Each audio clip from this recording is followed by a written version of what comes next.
হাসানাবাদে ইছামতি নদীর বাঁধে ধস, আতঙ্কে রয়েছেন গ্রামবাসীরা। গ্রামবাসীদের দাবি দ্রুত সারাই করা হোক নদী বাঁধ। হাসানাবাদে ইছামতি নদী বাঁধে ধসের ঘটনায় আতঙ্কিত এলাকাবাসীরা। হাসানাবাদের বরুণহাট রামেশ্বরপুর পঞ্চায়েতের পালপাড়া এলাকার ইছামতি নদীর ঘটনা। ইছামতি নদীর একদিকে ভারত, অন্যদিকে বাংলাদেশ। সেই বাঁধে ধস নেমে বাঁধের 1 থেকে 1.5 ফুট অংশই ঠিক আছে। বড় জোয়ারের জলের ধাক্কায় যখন তখন পুরো বাঁধটাই ভেঙে জলে তলিয়ে যেতে পারে, আর তাহলে কয়েকটি গ্রামের কয়েক হাজার পরিবার জলমগ্ন হওয়ার পাশাপাশি ক্ষতিগ্রস্ত হবে। তাই দ্রুত এই বাঁধ মেরামতির দাবি জানাচ্ছেন গ্রামবাসীরা। এ বিষয়ে আমরা বিস্তারিত কথা বলবো। এই মুহূর্তে আমার সঙ্গে সরাসরি যুক্ত রয়েছেন আমাদের প্রতিনিধি সিরাজুল। ইছামতি নদী বাঁধে ধস, এই মুহূর্তে ঠিক কি চিত্র এবং গ্রামবাসীরা কি দাবি করছেন, কতটা আতঙ্কে রয়েছেন তারা? এখন আমি যেটা তোমাকে জানিয়ে রাখি, উত্তর 24 পরগনা বসিরহাট মহকুমার যেখানে হাসনাবাদ রামেশ্বরপুর বরুণহাটের গ্রাম পঞ্চায়েতের যেখানে আপনার পালপাড়া এলাকায় সেখানে নদী বাঁধে ধস, অর্থাৎ সেই নদীতে কিন্তু মাত্র কয়েক ইঞ্চি জায়গা সেখানে বেড়িতে কিন্তু আছে। এখন তুমি বুঝতে পারছো যেখানে ডিবিসি জল ছেড়েছে, পাশাপাশি লাগাতার যে বর্ষণ তার জেরে কিন্তু নদীর কানায় কানায় কিন্তু জলে ছেপিয়ে গেছে। সেই বেশ কিছু জায়গায় নদী বাঁধ বসে গেছে বা ধস নেমেছে বা জল ঢুকে গেছে, বাঁধ ভেঙেছে একাধিক ঘটনাতে।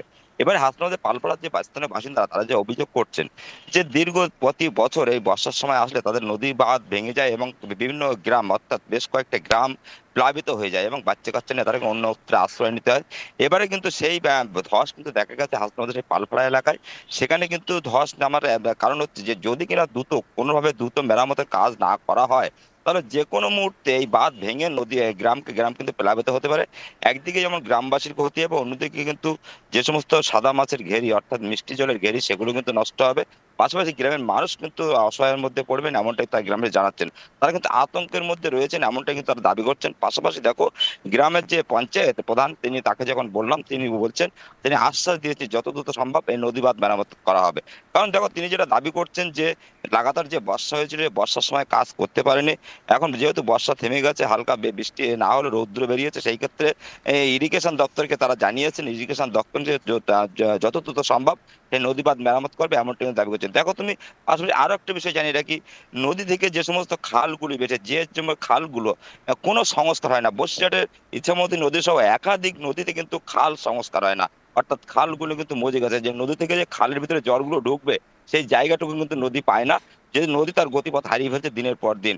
একাধিকে নদী বিভিন্ন ব্যক্তি তারা কিন্তু নদীর চর দখল করছে, নদী ভরাট করছে, এবং পাশাপাশি যে খাল সংস্কার হয় না সেটা নিয়ে কিন্তু নদীর জল ছাড়া যেতে পারে, যার কারণে কিন্তু নদীতে এখন বর্তমানে তো কানায় কানায় জল।